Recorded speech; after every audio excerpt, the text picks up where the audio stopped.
कहानी का शीर्षक है चौथी पास राजा।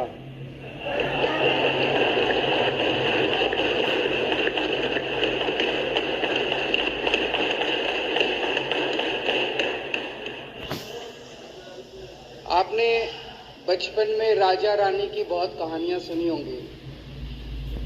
मेरी कहानी में रानी नहीं है,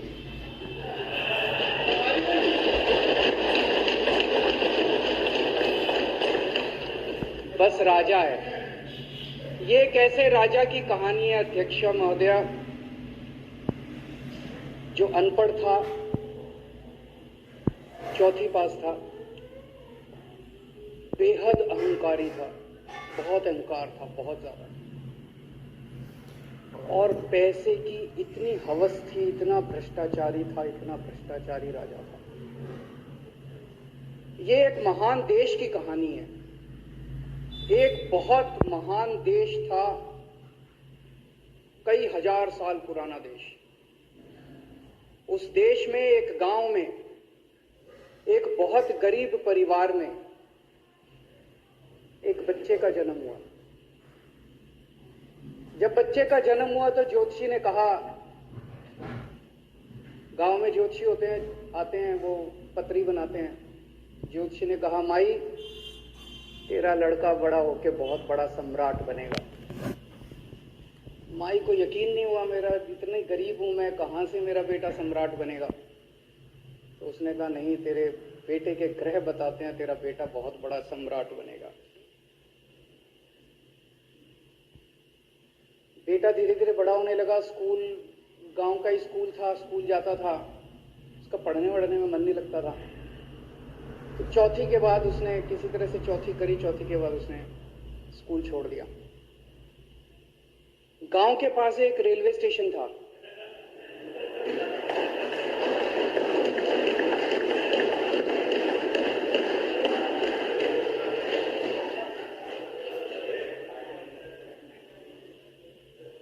तो घर का खर्चा चलाने के लिए वो लड़का वहां स्टेशन पे चाय बेचता था।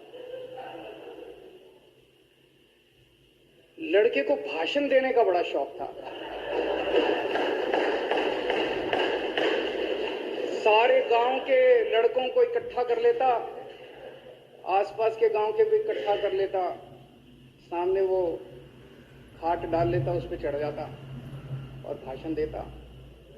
धीरे धीरे आसपास के गांव के लड़के भी इकट्ठे हो गए। जिस भी चीज में भाषण देता, एक बार शुरू हो जाता तो बंद ही नहीं होता। अब ज्योतिषी ने कहा था, लड़का बड़ा हुआ, बड़ा होके एक दिन उस महान देश का वो राजा बन गया। पूरे देश में उसका नाम हो गया चौथी पास राजा। लोग उसको चौथी पास राजा कहते थे। अब उसे आता जाता कुछ था नहीं, पढ़ा लिखा था नहीं। अफसर आते, कुछ अंग्रेजी में चपर चपर करते, उसको समझ नहीं आता। अफसर जो मर्जी उससे साइन करा के ले जाते, जो मर्जी उससे साइन करा के ले जाते। अब वो कुछ पूछे अफसरों से तो उसे भी शर्म आती थी कि मैं पूछूंगा तो उनको लगेगा अनपढ़ आदमी है, पता चल जाएगा। तो उसके भी दिल में ये रहता था, यार मैं पूछूं ना पूछूं। पता नहीं किस किस चीज पे उसने चौथी पास राजा ने साइन कर दिए। फिर धीरे धीरे राजा को ये बुरा लगने लगा, यार ये मेरे को चौथी पास कहते हैं। तो उसने एक फर्जी डिग्री बनवा ली।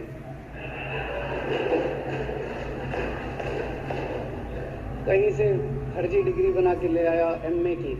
बोला मैं एमए हूं। तो लोगों को लगा, यार ये तो ठीक नहीं है, ये तो फर्जी डिग्री हम बना के ले आया हमारा राजा। तो लोगों ने आरटीआई डाली। जो आरटीआई डालता उस पर 25,000 रुपये जुर्माना।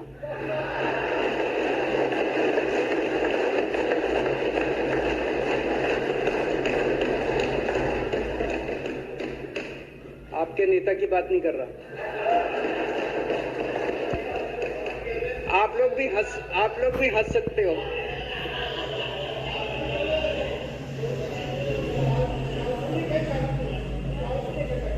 तो जो आरटीआई डाले उसको 25,000 रुपए का जुर्माना, जो आरटीआई डाले उसको 25,000 रुपए का जुर्माना।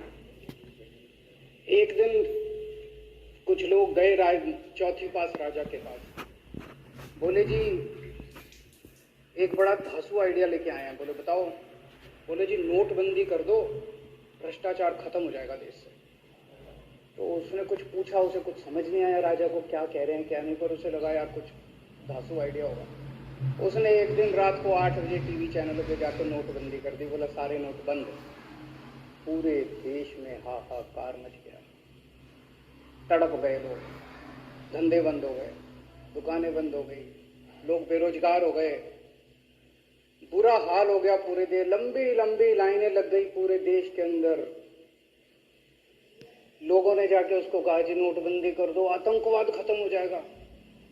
ना आतंकवाद खत्म हुआ, ना भ्रष्टाचार खत्म हुआ, देश बर्बाद हो गया। वो महान देश जिसका वो राजा बना था, वो देश 10 साल 15 साल 20 साल पीछे चला गया उस नोटबंदी से, उस चौथी पास राजा की वजह से।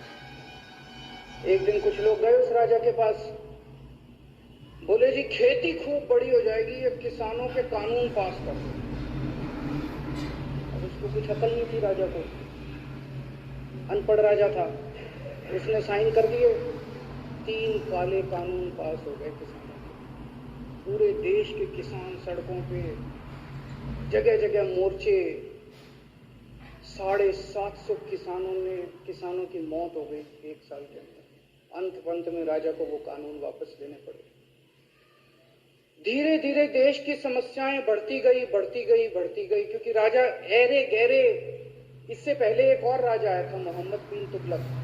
वो भी ऐसे ही करता था, कभी उसने देश की राजधानी बदल दी, कभी बोला मैं चमड़े के सिक्के बनाऊंगा। उसी तरह से ये था अनपढ़ राजा, कुछ भी कर देता था।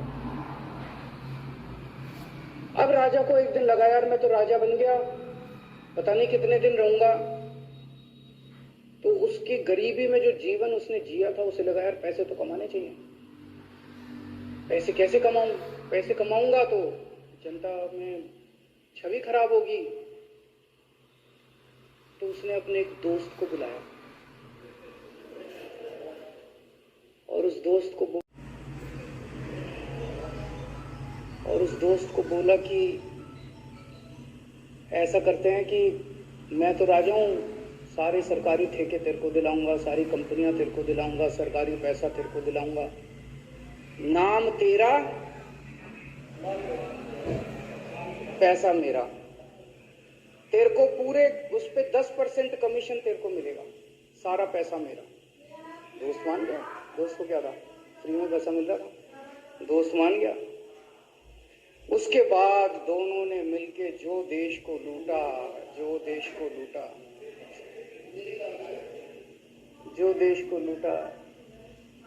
सबसे पहले वो दोस्त आया, बोला सर सबसे पहले बैंकों को लूटते हैं।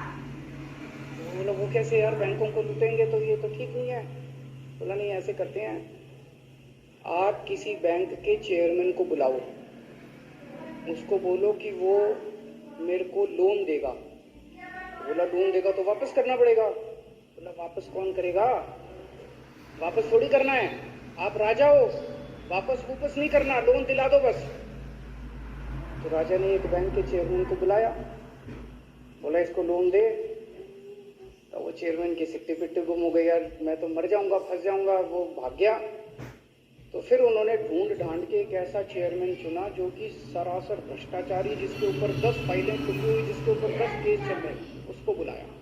बोला देख तेरे को चेयरमैन बना रहे हैं, अब तू 10,000 करोड़ रुपए दे दे इसको, नहीं तो तेरे को जेल भेजेगा। जेल जाना है कि पैसे दे रहा है? तो माई बाप मैं जो कहोगे, जहाँ कहोगे साइन कर दूंगा। उसने 10,000 करोड़ रुपए का लोन उसके दोस्त को दे दिया। ऐसे करते करते 1,00,000 2 लाख करोड़ रुपए इन्होंने बैंकों से लूट लिए। राजा ने, चौथी पास राजा ने और उसके दोस्त ने मिलकर 2-2.5 लाख करोड़ रुपए बैंकों से लूट लिए। अब बैंकों से पैसा लूटने के बाद उन्होंने देश को खरीदना चालू किया। सबसे पहले उन्होंने देश के एयरपोर्ट खरीदे, पहले 6 एयरपोर्ट खरीदे। फिर उन्होंने बिजली कंपनियां खरीदी, फिर उन्होंने बिजली के दाम बढ़ा दिए पूरे देश के अंदर। फिर उन्होंने सी पोर्ट खरीदने चालू कर दिए, फिर उन्होंने कोयले खदानें ले ली, फिर इन्होंने पुलिस को भेज के जो लोगों की कंपनियां थी, प्राइवेट लोगों की कंपनियां, या बंदूक रख के उनकी कंपनियां छीन ली राजा ने और उसके दोस्त ने। हाहाकार मच गया पूरे देश के अंदर। इतनी महंगाई हो गई, इतनी महंगाई हो गई पूरे देश में।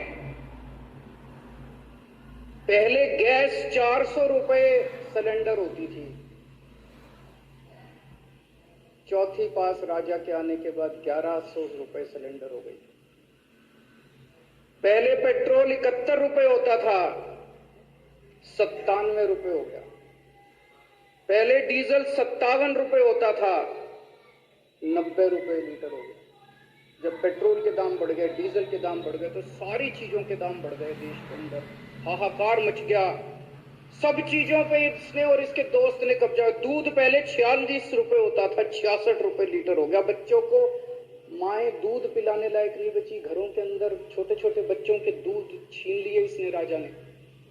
सरसों का तेल 90 रुपए लीटर होता था, 214 रुपए हो गया। बताओ, धीरे धीरे पूरे देश में हाहाकार मच गया। लोग अब राजा के खिलाफ आवाज उठाने लगे, लोग उसके खिलाफ बोलने लगे। तो राजा ने कह दिया, जो मेरे खिलाफ बोलेगा पकड़ के जेल में डालो। एक के बाद एक राजा ने लोगों को पकड़ पकड़ के जेल में डालना शुरू कर दिया। किसी ने राजा का कार्टून बना लिया, उसको भी जेल में डाल दिया। किसी ने राजा का नाम गलत ले दिया, उसको भी जेल में डाल दिया। किसी टीवी चैनल वाले ने राजा के खिलाफ लिख दिया, उसको भी पकड़ के जेल में डाल दिया। किसी जज ने राजा के खिलाफ कोई ऑर्डर कर दिया, उसको भी पकड़ के जेल में डाल दिया। ना जजों को छोड़ा, ना पत्रकारों को छोड़ा, ना मीडिया को छोड़ा, ना व्यापारियों को छोड़ा, ना उद्योगपतियों को, किसी को नहीं छोड़ा। राजा ने पकड़ पकड़ के उसने चौथी पास राजा ने सबको जेल में डालना चालू कर दिया। दोस्तों, केजरीवाल को बेनकाब करने के चक्कर में, केजरीवाल को बेनकाब करने के चक्कर में क्या खुद बेनकाब हो गए प्रधानमंत्री मोदी? और क्या मोदी और शाह का ये जो ऑपरेशन जेल था या ऑपरेशन केजरीवाल था, इससे उल्टा अब बीजेपी के दामन पर दाग लग रहा है। यूं कहें कि करंट केजरीवाल को देना चाह रहे थे, झटका खुद खा गए। अब दोस्तों, आज का जो वीडियो है हो सकता है आपके लिए बड़ा चौंकाने वाला। हो सकता है कि मेरे कई दोस्त इस वीडियो पर यकीन ना करें, लेकिन अगर आप आंकड़ों पर गौर करेंगे तो सच ये है, सच्चाई ये है, आंकड़ों की सच्चाई है कि जिस अरविंद केजरीवाल पर यह आरोप है, ईडी का आरोप है कि इस बिजनेसमैन के साथ मिलकर अरविंद केजरीवाल ने पार्टी में पैसा लिया, मोटी रकम ली। क्या इसी बिजनेसमैन से बीजेपी ने, भारतीय जनता पार्टी ने 55 करोड़ रुपए के बॉन्ड लिए? और बॉन्ड लेने के बाद ये जो बिजनेसमैन है, जिसको किंग पिन कहा जाता है, माफिया कहा जाता है, सरगना कहा जाता है, मुख्य गुनाहगार कहा जाता है शराब घोटाले का, क्या इस किंग पिन को, इस बिजनेसमैन को वो बॉन्ड मिलने के बाद, वो करोड़ों रुपए की रकम मिलने के बाद क्या राहत दे दी गई, जमानत दे दी गई, माफी दे दी गई इतने बड़े घोटाले में? और इसीलिए जो सबसे बड़ा सवाल है, आज का जो सबसे बड़ा सवाल है कि केजरीवाल को गिरफ्तार करके जेल भेज के ये जो दांव खेला है गुजरात लॉबी ने, क्या ये दांव अब महंगा पड़ने जा रहा है? क्योंकि सारे सीक्रेट इस बिजनेसमैन के बाहर आ रहे हैं। ये जो दस्तावेज बाहर आ रहे हैं कि किस तारीख को कितना पैसा इस बिजनेसमैन ने दिया और उसको क्या राहत मिली, इससे जो सबसे बड़ा सवाल आज मोदी जी पर है वो ये है कि क्या केजरीवाल को गिरफ्तार करके जेल भेज के गुजरात लॉबी ने गलती तो नहीं करती? क्या ये जो सौदा है, ये जो फैसला है, ये जो ऑपरेशन है, ये महंगा पड़ने जा रहा है मोदी जी को? अब दोस्तों, ये जो ऑपरेशन जेल है या ऑपरेशन केजरीवाल है, जिसको चुनाव के समय मोदी जी एग्जीक्यूट कर रहे हैं, ईडी एग्जीक्यूट कर रही है, क्या इसका लाभ मोदी जी को मिलेगा चुनाव में, फाइनल में? या फिर इसका लाभ केजरीवाल को मिलेगा, जिनको रातों रात एक सिंपैथी मिल रही है पंजाब में, गुजरात में, हरियाणा में, दिल्ली में? क्या केजरीवाल को लाभ मिलेगा चुनाव में या फिर मोदी जी को लाभ मिलेगा? एक्सपर्ट की मदद से मैं इस सवाल का जवाब आज दूंगा, रोशनी डालूंगा। लेकिन मैं चाहता हूं कि पहले मोदी शाह के इस खेल को समझते हैं, जहां केजरीवाल को एक्सपोज करने के चक्कर में वो खुद एक्सपोज हो गए। इस खेल को समझते हैं और मुझे लगता है कि अगर ये आप खेल समझ गए तो गुजरात लॉबी की सारी रणनीति आप समझ जाएंगे। पहले इस खेल को समझते हैं। एक्सपोज करते करते खुद एक्सपोज हो गए। और मैं चाहूंगा एक तस्वीर आप पहले देखें, गौर से देखें, फिर आगे बढ़ते हैं। अब दोस्तों, ये जो तस्वीर है ये शरद चंद्र रेड्डी की, रेड्डी साहब की। रेड्डी साहब देश की एक बड़ी फार्मा कंपनी, दवा बनाने वाली कंपनी ऑरबिंदो फार्मा 25,000 का टर्नओवर है इनका सालाना। ऑरबिंदो फार्मा के मालिक मुख्तार हैं और डायरेक्टर हैं। और यही वो साहब थे जो दिल्ली में ये जो शराब घोटाला हुआ, ईडी का कहना है, शुरू में ईडी ने कहा कि यही साहब जो हैं ये मुख्य कर्ता धर्ता है, ये किंग पिन है, यही सरगना इस घोटाले के, जिनके तार केजरीवाल से जुड़े थे, शरद चंद्र रेड्डी। अब शरद चंद्र रेड्डी पर आरोप था कि इन्होंने ही ये करोड़ों रुपए का घोटाला जो है उसको अंजाम दिया दिल्ली में, जिसका कुछ पैसा चंदे के तौर पे, कैश के तौर पे आम आदमी पार्टी को दिया गया, जिसके लपेटे में मनीष सिसोदिया है, बाद में जिसमें संजय सिंह पकड़े गए, अब केजरीवाल पकड़े गए हैं, और ऑरबिंदो फार्मा से जुड़े कई, आप कह सकते हैं, ऐसे सप्लायर थे, शराब व्यवसायी थे जो फंसते गए। अब चूंकि रेड्डी साहब जो थे वो सरगना थे, तो लिहाजा इनकी सबसे पहले गिरफ्तारी हुई इनकी 10 नवंबर 2022 को। 10 नवंबर 2022 को लिकर केस में, दिल्ली के लिकर स्कैम में रेड्डी साहब को तिहाड़ जेल भेजा गया। और कहानी यहां से आम आदमी पार्टी की शुरू नहीं होती, यहां से कहानी इलेक्टोरल बॉन्ड की शुरू होती है 10 नवंबर 2022 से। अब दोस्तों, जो तारीखें मैं बता रहा हूं उन पर प्लीज थोड़ा सा गौर करिए। अगर ये आप तारीखों पर गौर करेंगे तो ये सारा स्कैम और गुजरात लॉबी का सारा खेल, ईडी का सारा खेल, वो आपकी आंखों के सामने होगा। एक एक परत उतर जाएगी अगर आप तारीखों पे नोट करेंगे। पहली तारीख जो मैंने बताई वो थी 10 नवंबर 2022। अगली तारीख सुनिए, अगली तारीख नोट करिए, 15 नवंबर 2022। यानी रेड्डी साहब जब गिरफ्तार हुए, ईडी ने इनको जेल भेजा, तिहाड़ जेल भेजा, उसके 5 दिन के बाद, जस्ट आफ्टर 5 डेज, रेड्डी साहब की कंपनी ऑरबिंदो फार्मा, मैंने कहा ना बहुत बड़ी कंपनी, इसने 5 करोड़ रुपए का बॉन्ड खरीदा। और वो बॉन्ड यूनिक नंबर के हिसाब से जो खबरें आ रही हैं, वो बॉन्ड कैश कराया किसने? भारतीय जनता पार्टी ने। जी हाँ, 5 करोड़। जिस दिन गिरफ्तार हुए उसके ठीक 5 दिन बाद 15 तारीख को, 10 को गिरफ्तारी, 15 को 5 करोड़ रुपया चला गया बीजेपी के खाते में। उसके बाद क्या हुआ? जनवरी का महीना आया और जिस PMLA, prevention of money laundering act, जिस काले धन के खेल में बेल नहीं मिलती, जिस काले धन के आरोप में मनीष सिसोदिया महीनों से जेल में है, संजय सिंह जेल में है, इस 5 करोड़ ने ऐसा करिश्मा दिखाया बॉन्ड ने कि जनवरी के महीने में कोई 28 तारीख हो गई, इंटरिम बेल, पहली बार बेल मिल गई, इंटरिम बेल मिली 14 दिन की। लेकिन कहानी यहां खत्म नहीं हुई। 8 मई को रेड्डी साहब को, अगली तारीख नोट करिए, 8 मई 2023, 5 करोड़ रुपए दे चुके हैं।